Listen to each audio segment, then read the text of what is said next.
Daily Detroit is brought to you in part by Castalia Cocktails, a great spot for a night out, a drink after dinner, or a date. Their Fairy Tales menu, brand new for the season, examines beloved children's stories such as The Little Mermaid and The Jungle Book, and the darkness within these tales, all properly paired with their sfumato fragrances. And of course, there are alcohol-free versions of each of the 8 special cocktails. The whole Castalia menu both tells you how boozy a drink is, and there is a full non-alcoholic lineup, taking care to give you a top-notch sensory experience no matter how you'd like to drink. An intimate bar with less than 20 seats, Castalia is on the garden level on 2nd Avenue at West Alexandrine in Detroit's beautiful Midtown. They're open to all Wednesdays through Saturdays from 5 to 11 p.m., with the possibility for unique experiences like private events and menu tastings anytime with a reservation. You can learn more at CastaliaCocktails.com. That's CastaliaCocktails.com. Make sure to support the businesses that support us and stop on by.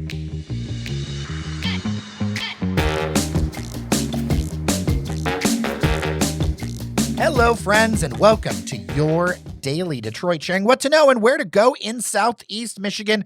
I am Jer Stays, coming to you just east of Woodward from the glorious North End in the beautiful city of Detroit. And joining me on the line is Devin O'Reilly. I am pretty much in the center of it all, downtown, basically overlooking beautiful Campus Martius and the Christmas tree here. So great time to talk to you. And it's 'tis the season. We're right in the heart of it, aren't we? Yeah, we've been pretty busy. I've been working this week, although I think next week, just so listeners know, I think we're only going to do a couple of episodes. Fletcher and I are going to do something, and then Devin, we're going to do like a end-of-year holiday extravaganza at some point. I can't say what day of the week we're going to release it, but a nice big end-of-the-year predictions episode, which, by the way, if you've got predictions, dailydetroit@gmail.com. I would love to hear people's predictions for 2024. Yeah, we'll do a fun show next week. But yeah, like you, I have just been really, really busy. I'm no easing into the holidays here. I'm talking to you from the office. So that goes to show you, we've been just grinding it out. We've got a big event coming up in January, on January 11th, with the Detroit Policy Conference, which has taken up a lot of my bandwidth and time. But it's also an extremely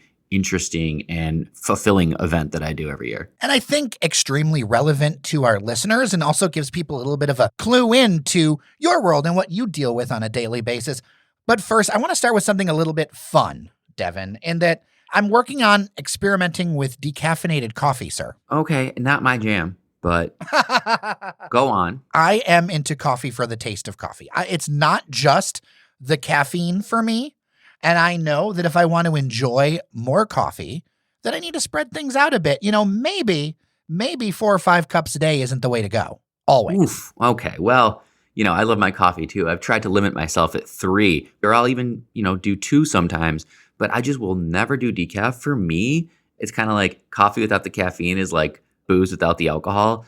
Why are you doing it then? Just find something else to, satisfy your appetite, I suppose. You're in a whole different category at that point. So my thing is, hey, if I'm going to drink coffee, it's going to be the hard stuff. See, I disagree there, because I think there is a difference between decaf coffee and no alcohol booze. I think the no alcohol boozes, some of them are okay. Some of them, it's very wide. And I think that's also the case with decaf. But if you truly enjoy the taste of coffee, I've had a couple of decaf options that taste right on the mark. But I was going to ask people out there, because I know that I'm not the only person dealing with this, if you all have found, whether it's K-Cups, whether it's brew, whether it's at a specific coffee shop, if there's like, hey, I want to do another coffee, or I want to, mix it up. I'm not going off the caffeine sauce. Don't get me wrong here.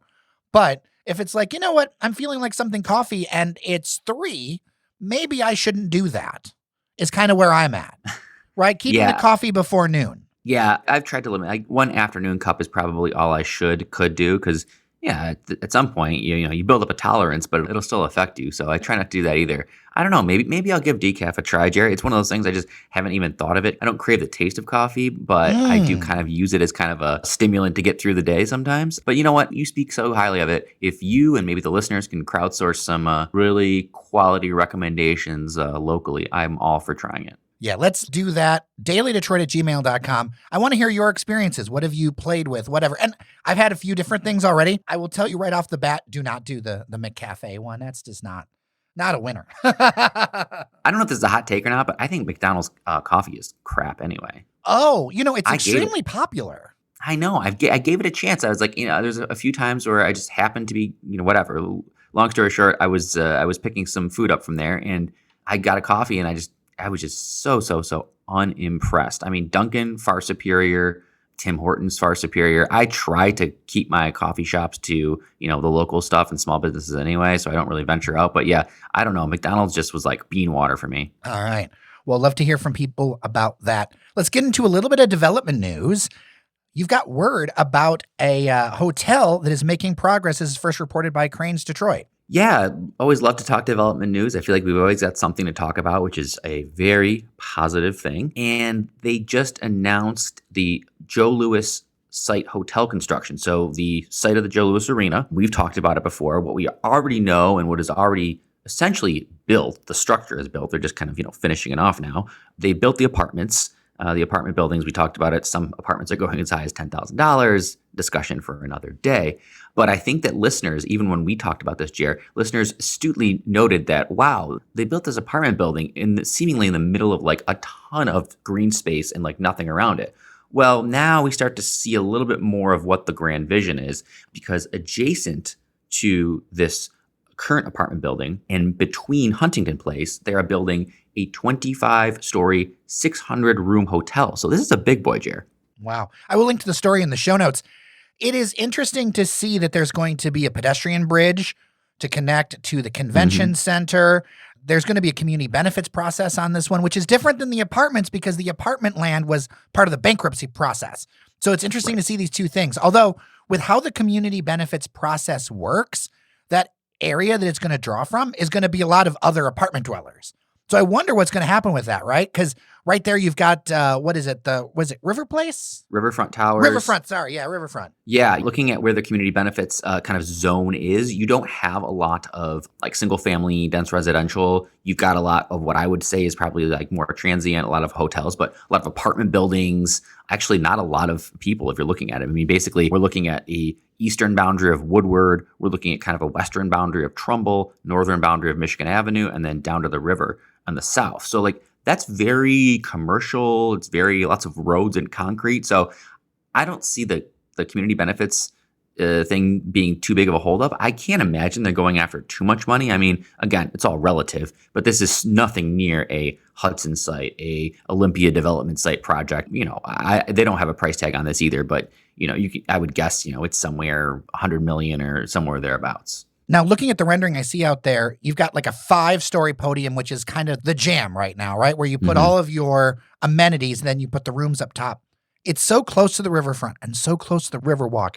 I really hope that there is an opportunity here to do another riverfront restaurant. It's actually like easy to get to the riverfront because I think that food and the riverfront, that still needs to come together a little bit. Like our riverfront's beautiful, right?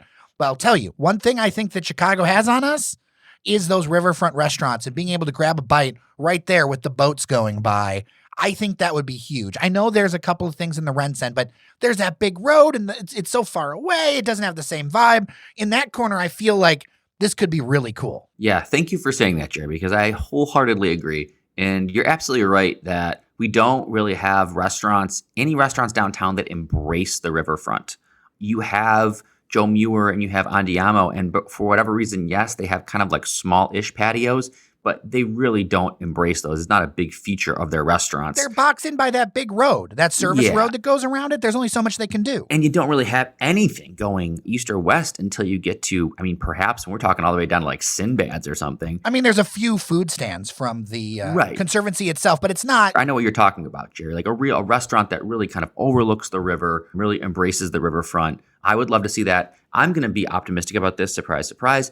I'm going to say that they probably will do that because it's almost a no-brainer. This hotel should also be kind of a no-brainer because it's attached to Huntington Place. And one of the things that we're seeing, whether you want to be bullish or bearish on Detroit, Huntington Place is getting a ton more traffic. There is a huge uptick in the past few years. And kudos to Chris, Claude, and the Visit Detroit guys and their whole team there. But there is a huge uptick in conference traffic and new bookings and things on the horizon. Huntington Place is going to be busier than ever. So having a hotel on site is going to make just so much sense. I'm just going to say this as a personal observation. It does feel like Visit Detroit understands like the fabric a bit more nowadays, where if you go to other cities and see where the amenities are compared to the convention center when they're really successful, it feels like they've taken a lot of good notes from that and, integrating with the city and others say, hey, this thing needs to not be like miles away. Like when it comes to a convention center, whether it's this or you're going to talk about other amenities around the region, like, okay, every time we have an amenity, we're going to think about this as like a little bit of a hub that we're going to make sure that there's stuff right there so it's a top-notch experience when somebody comes to Detroit. Yeah, we're doing this the right way now, and we're putting things together in a city center that places that get the big conventions get. And again, despite how you may feel about that, big events and big conventions and that sort of thing happening downtown is absolutely crucial to the vitality of downtown, especially with the decrease in, daily traffic from employees. I mean, conventions and events become just the crux of commerce in downtown. Well, you've heard the interviews I've done. We've talked about it before. At this stage, especially post-pandemic, these events are crucial for these businesses staying open, like baseline crucial that these are successful and that they're well attended. Yeah, because that keeps your sustained daily traffic. If not for those, then you'd have a huge lack of foot traffic on any given day just because of what we're currently in terms of kind of return to office and the hybrid work model. I'll be honest, it wouldn't be sustainable if that's all we had to populate all of the downtown restaurants and stores and things like that. So you need event traffic, you need convention traffic, and the good news is we are going to be getting even more of that in the coming years. So let's talk about your day job, because it's part of why you haven't been able to be anywhere to share with people this week. And to be honest, I'm going to be at this event too. When the new year hits, it's going to be hitting fast and furious with things. I've already been recording interviews. Like we have some big plans for 2024 and some tracks laid. But you come back Thursday, January 11th, is the Detroit Policy Conference. It's a day-long thing at the Motor City Casino Hotel. I have been before. This year, I believe, again, we're going to be doing some recording and things from the conference and live covering it on social media and doing some conversations. The Policy Conference is always interesting to me because you've got the Mackinac Policy Conference, which is kind of like the big show. And this is also a big show, but this is the day-long show and here in Detroit. And in a lot of ways, and I don't think I'm speaking out of school here, the Detroit Policy Conference, in a lot of ways, is something you have a lot of passion for. Yeah, well, of course. No, it's my baby. It was the first thing I worked on at the Chamber. So I'm going on, I think this is my 9th policy conference. I like to refer to it as kind of the younger, cooler sibling of Mackinac Policy Conference. It's too cold for seersucker. Yeah, exactly. The venue and the soundboard is just a really cool, it creates a very theatrical atmosphere for the events and the things we do. We really utilize the stage, and it feels very hip and of the time. Not stuffy at all. It's a much more casual, laid-back atmosphere. I mean, goes without saying, but I'll say it. It's obviously much more accessible than the Mackinac Policy Conference. I mean, from a physical standpoint, from a price standpoint, you just get everybody from small business owners to entrepreneurs to different regional leaders. So I'm always excited about it. This year, extremely big, meaty topic, which is growing our population. The impetus was kind of this idea, this Grow Michigan Together Council that the governor put together and called for to study, make some recommendations. That all happened. There were various working groups. So that's kind of the impetus. We have some of the leaders of that conference. We have a lot of the folks who were leading the working groups, who were leading the discussions, leading the recommendations. But I want to be clear that it's not just an event to kind of celebrate this working group. It's a very, very diverse agenda. And so the Grow Michigan Together Council will certainly be represented, but there's also other voices who weren't part of the work at all. Other voices who, may disagree, may have differing opinions, may have alternate ideas. So we've got a really great array of speakers. I mean, you've got, everybody from people like Jeanette Pierce. We've got Dr. Nikolai Vitti, the superintendent of schools. We have all 3 county executives, which will be great. They'll all be part of the conference and speaking. We, of course, have Mayor Duggan. We've got folks like Michael Griffey, who's, kind of a local champion of sorts, some younger voices, some local entrepreneurs, Anika Goss of Detroit Future City, president of Wayne State University, Kimberly Espy, to name a few. So the agenda is nice and filled out. Like you said, it's basically all day. We're going to have some really great discussions. I'm really looking forward to it. I don't know, Jerry. I don't know what'll come of it necessarily. I think that those recommendations from the working group were really interesting, but also they intentionally kind of left some out there. They didn't put a bow on it. They left a little bit to be discussed and figured out, especially in terms of the funding. Yeah, and if there's anything that I hear as far as complaints around this so far, and to be honest, with something that dropped in the middle of December, right before the holidays, I think there's still going to be a little bit of processing that people are going to do over the holiday break and also ramping up to this conference, some other things. As I think I've mentioned, I'm not sure if I did, but Hillary Doe, who is the chief growth officer for the state of Michigan, I'm working on getting her on the show to talk about this directly. But from the chamber perspective and your perspective, I mean, obviously, really much more your perspective because you really can't speak for everybody else. But why is this specifically so important? Because I feel like there are two worlds when it comes to this particular topic. One, you see all the issues and it's like water to you. Like, of course, this is the issue. When I can hear the tone through people's notes to me in feedback, that of course these are things. And then on the other side, there are plenty of people who this is only the beginning of the story when it comes to realizing something's going on or that there are some challenges. We have to address it because it's the biggest issue of our time in Michigan, and we just have done so terribly at attracting and retaining talent here that we have to turn the tide if we're going to truly be talking about Michigan. And I mean, it's not just Detroit. We're talking about regionally and statewide. If we're truly going to turn the tide and be a state that, at the very least, retains the talent and retains people and would love to, grow it, actually, we got to make some major changes. And that's going to have to start at the top. It's going to take people who have access to some really big levers to start pulling and pushing those levers. And so, again, despite, no matter what you think about it, this has to be part of that conversation. Certain people have to be in the same room talking about how we do that, whether it be education, which we'll talk about, transportation, transit, which we'll talk about, jobs and talent, which we'll talk about, infrastructure. So all this will be covered, and it's very much an and approach. It can't just be one or the other of these things. It's a bit of a personal question, but I've noticed another thread that you've got young people that are very passionate about this, because there's a lot of people who love Detroit and love whatever community they're in Detroit. They have ties to it, and they want to be able to succeed here. But another group that is passionate about this are parents. People are like, hey, I have kids. I want to make sure that they're around, that this is an option, that I'm leaving legacy for the future. And I know that you're a recent parent. Do you feel kind of similarly? I know your kid's kind of young, but do you think about that legacy? Yeah, I do, Jared. You can always find yourself looking far enough ahead into the future. I'm anyone who knows me, I'm never leaving here. There's no way I would ever leave the Detroit area. I'm here. This will be my home, forever. And I certainly wouldn't want my daughter to leave and go somewhere else. I want her to be able to do everything she wants to do for her life or career and et cetera. I want her to be able to do it in Michigan. And so to do that, we have to create that for her. And I hope that, by the time that she is able to make those decisions about, her life and her career, that she can do all that in Michigan. Because as it currently stands, sometimes, it would be hard to kind of say, like, to make the case. You could definitely say, here's X, Y, and Z other places that I could go and make a better life for myself. And it'd be hard for me to argue that. I could probably do it because I'm pretty good at that. You're pretty persuasive, but I also think it depends on the industry too, right? Yeah. Like we saw some of the polls that came out, commissioned by the Chamber and done by Glenn Gariff. Like there are huge gaps depending on what industry that you're in. And as a creative myself, and that's an area where there clearly is a gap, like for me, it's how can in 2024 with our we're not a huge organization in any way, shape, or form, right? We're very grassroots and scrappy.